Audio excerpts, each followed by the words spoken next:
Bharatiya Janata party पूरे देश में उन्हें विलन बनाने के लिए तुली हुई है। गोदी मीडिया उस पर तड़का दे रहा है और सुबह से लेकर जब से उन्होंने बोलना शुरू किया तब से उन्हें गद्दार करार किया जा रहा है, देशद्रोही करार किया जा रहा है, राष्ट्रद्रोही करार किया जा रहा है, भारत का अपमान करने वाला नेता करार किया जा रहा है।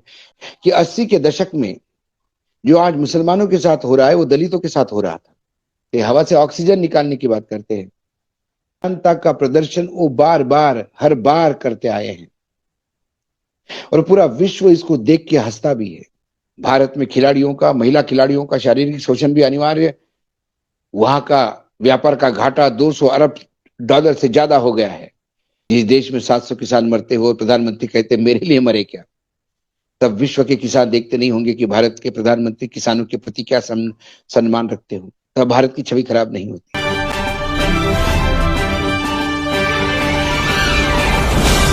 नमस्कार। कांग्रेस के नेता राहुल गांधी 6 दिन के अमेरिका के दौरे पे गए। सैन फ्रांसिस्को में उनका इंटरेक्शन था भारतीय समुदाय के लोगों से। वर्ल्ड कांग्रेस की जो इंटरनेशनल आर्म है, मतलब ब्रांच है, सैम पिट्रोडा उसके मुखिया हैं। उनके तत्वाधान में विभिन्न ग्रुप के साथ वो बात करेंगे 6 दिन। सहयोग से उसके बाद प्रधानमंत्री नरेंद्र मोदी का भी अमेरिका दौरा है।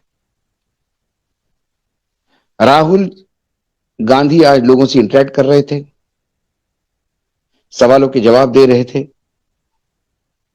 और उन्होंने फिर वही बोला जिसको लेके भारतीय जनता पार्टी पूरे देश में उन्हें विलन बनाने के लिए तुली हुई है।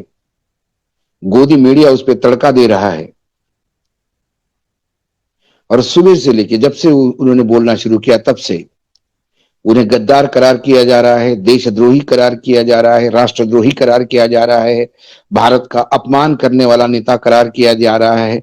उन्हें प्रधानमंत्री नरेंद्र मोदी की छवि और देश की छवि बिगाड़ने वाला भारतीय नेता कहा जा रहा है। राहुल गांधी ने क्या बोला?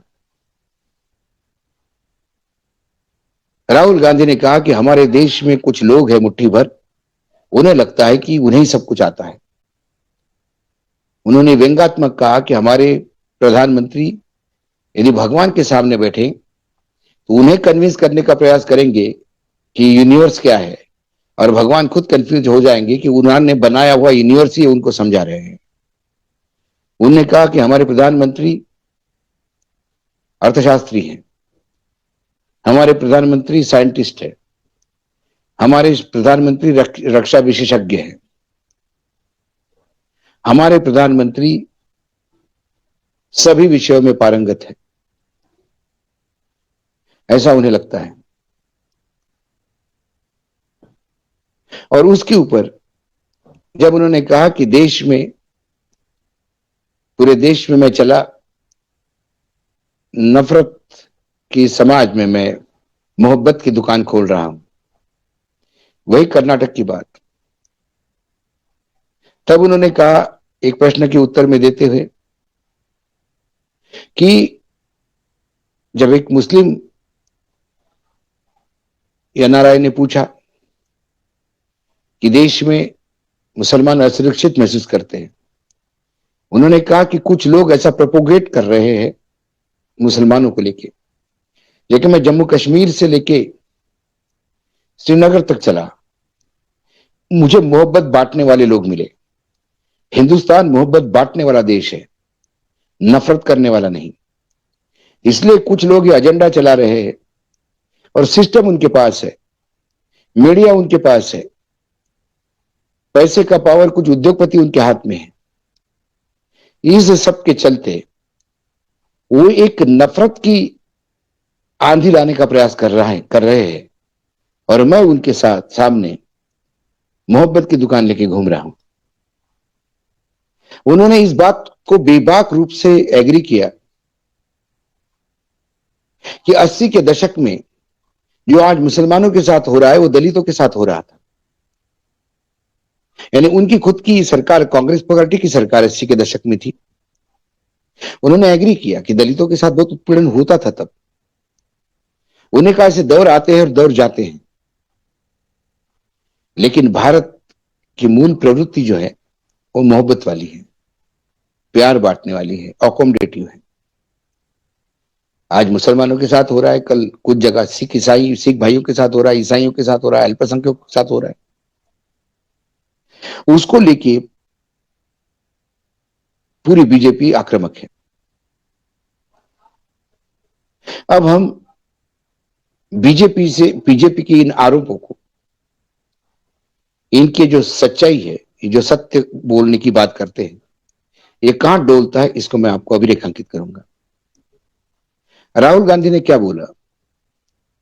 सबसे पहले मैं आपको बोलूं कि हमारा विश्व एक ग्लोबल विलेज हो गया है। अब पूरा विश्व एक गांव हो गया है। अमेरिका के संसद में वहां के राष्ट्रपति क्या भाषण दे रहे हैं, ये विश्व के किसी भी कोने में आप यूट्यूब पे देख सकते हैं। कहीं भूकंप हो रहा है तो उसका लाइव कवरेज आप आपके टेलीविजन चैनल्स पे देख सकते हैं। पाकिस्तान में अराजकता हुई तो वहां का आंदोलन हम सब लोग देख रहे थे। यूक्रेन और रशिया का युद्ध भी हम लोग देख रहे हैं। तो इस विश्व में कोई चीज किसी से छुपी नहीं है।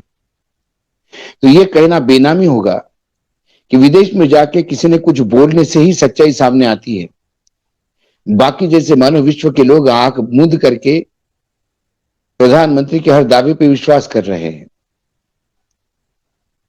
तो प्रधानमंत्री जब ये कहते हैं कि नाले के ऊपर उल्टा मटका रख के उसमें नली निकाल के गैस जलाया जा सकता है, गैस की सिगड़ी, ये उन्हें कौन बताएगा कि जब तक गैस कंप्रेस्ड नहीं होता तब तक सिगड़ी नहीं जलती। तो मात्र मटके ऊपर रखने से गैस नहीं जलेगा।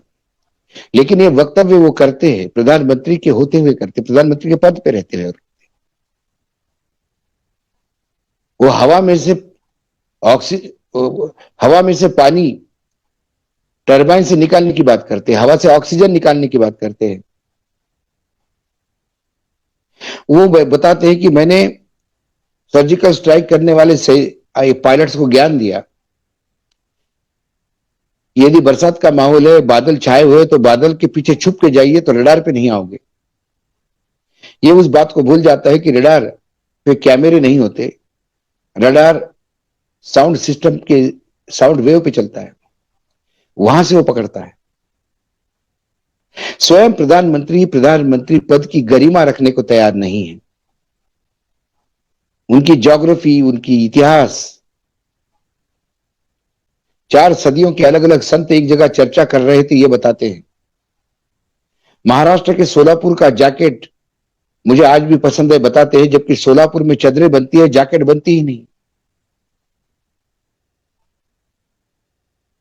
उनकी अज्ञानता का प्रदर्शन वो बार बार हर बार करते आए हैं और पूरा विश्व इसको देख के हंसता भी है। तो हम क्या कहें जाके कि हमारे प्रधानमंत्री बहुत क्वालिफाइड है, एंटायर पॉलिटिकल साइंस की डिग्री है उनके पास, जो दिखा नहीं रहे हैं।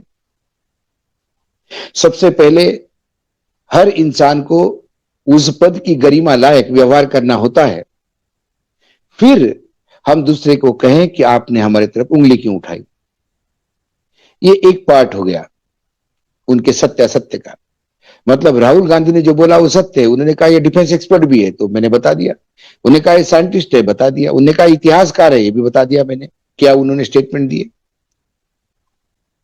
अब वो कहते हैं कि देश की बाहर बुराई करते हैं।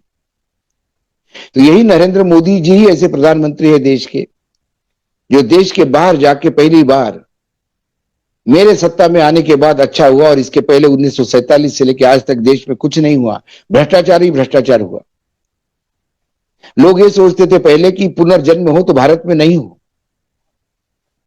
इस भारत की छवि को भी इन्हीं नरेंद्र मोदी ने परोसा है बाहर। तब लोग हंस रहे थे। उन्होंने अटल बिहारी वाजपेयी को भी देखा, उन्होंने इंदिरा गांधी को भी देखा, उन्होंने मनमोहन सिंह को भी देखा। जिस मनमोहन सिंह को विश्व के बड़े बड़े राष्ट्र नेता, बड़े इकोनॉमिस्ट होने के नाते उनसे सलाह लेते थे, उनके कार्यकाल को भी आपने नकारा। जवाहरलाल नेहरू और शास्त्री को तो आप कुछ समझते ही नहीं, कम से कम अटल जी के तो पीरियड को आप कुछ समझते। अटल जी के भी उस समय को आपने नकारा। 2014 से देश को आजादी मिली ऐसा वक्तव्य करने वाली महिला को जब पद्मश्री दी जाती है और वाई कैटेगरी की सिक्योरिटी दी जाती है, तो विश्व क्या वाकई महिमा मंडित होता होगा क्या? आज तमाम उन लोगों को मैं पूछता हूं जो कहते हैं कि विश्व में देश की छवि राहुल गांधी खराब कर रहे हैं, तो मैं वादा करता हूं और दावा करता हूं इस बात का कि हमारी ओलंपिक मेडल की लड़कियां, कुश्ती वाली, विश्व के किसी भी देश में चली जाए, वहां के खेल प्रेमी उसके लिए रेड कारपेट बिछाएंगे, सर पे लेके चलेंगे, क्योंकि ओलंपिक के मेडल्स पाए हैं उन्होंने उस खेल में श्रेष्ठता दर्शाई है। आज वो महिलाएं, वो लड़कियां, उनका शारीरिक शोषण हुआ इसलिए न्याय मांग रही है, उनके ऊपर केसेस लगाए जाते हैं, उनके ऊपर लाठियां बरसाई जाती हैं, वो मजबूर होती हैं आमरण अनशन की घोषणा करने के लिए। पूरा देश उनके साथ खड़ा होने की बात करता है, किसान खड़ा होने की बात करता है, खाप पंचायत करता है, विपक्ष करता है। उनके पार्टी की महिला नेता भी, प्रीतम मुंडे ने अभी स्टेटमेंट दिया, वो भी साथ में होने की बात करते हैं। लेकिन एक ऐसा बाहुबली जिनके ऊपर कई प्रकार के गुन्हे हैं, क्योंकि वो आपकी पॉलिटिकल पार्टी का है, बीजेपी का सदस्य है, सांसद है, तो उस पर एक्शन लेने के लिए सरकार कतरा रही है। तो क्या इससे देश का बहुत अच्छी छवि होती होगी? क्या विश्व के खिलाड़ी, सारे विश्व के ओलंपियन देख नहीं रहेंगे भारत के ऊपर क्या हो रहा है? भारत में खिलाड़ियों का, महिला खिलाड़ियों का शारीरिक शोषण भी अनिवार्य, एक क्लॉज डाल दिया है क्या आपने? उसके बारे में जब विश्व में छवि खराब होती तो शर्म नहीं आती? एक ऐसा देश जो अपनी 5वीं इकोनॉमी बड़ी होने की बात करता है, वहां का व्यापार का घाटा 200 अरब डॉलर से ज्यादा हो गया है, क्या इससे देश की छवि खराब नहीं होती?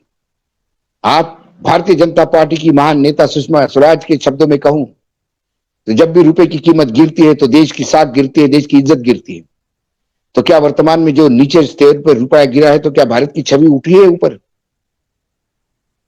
रोज भारत की छवि मलिन हो रही है और सरकार के कर्तृत्व से हो रही है। ऐसे में राहुल गांधी के नाम से विलाप करना, ये एक और हास्यास्पद बात है, ऐसा दिखाई देता है। सत्य यहां डोलता है, इसलिए अशोक वानखेड़े बोलता है। राहुल गांधी तो और कुछ बोलेंगे, बहुत बोलेंगे, उनके जवाब आपके पास नहीं है। इसलिए राष्ट्रद्रोह, देशद्रोह, देश की छवि की बात ये लोग करते हैं। देश की छवि तब कहां जाती है जब प्रधानमंत्री मन की बात में सफेद झूठ बोलते हैं। ये जो तथाकथित राजदंड है, उसे नेहरू की वॉकिंग स्टिक बताई गई है, जबकि वॉकिंग स्टिक और स्टिक में यह फर्क है। शायद वॉकिंग इस शब्द का अर्थ उन्हें पता नहीं, क्या अंग्रेजी पढ़ नहीं पाते, इसीलिए उन्होंने वॉकिंग स्टिक कहा, जबकि वहां स्टिक लिखा हुआ था, गोल्डन स्टिक, जिसे संगोल कहते थे। तब भारत की छवि खराब नहीं होती। जिस देश में 700 किसान मरते हो, प्रधानमंत्री कहते मेरे लिए मरे क्या, तब विश्व के किसान देखते नहीं होंगे कि भारत के प्रधानमंत्री किसानों के प्रति क्या सम्मान रखते हो। तब भारत की छवि खराब नहीं होती। भारत की छवि रोज मलिन हो रही है, क्योंकि भारत में जो कुछ भी घटता है पूरा विश्व उसको देख रहा है, जैसे पूरे विश्व की चीजें आज हम देख रहे हैं।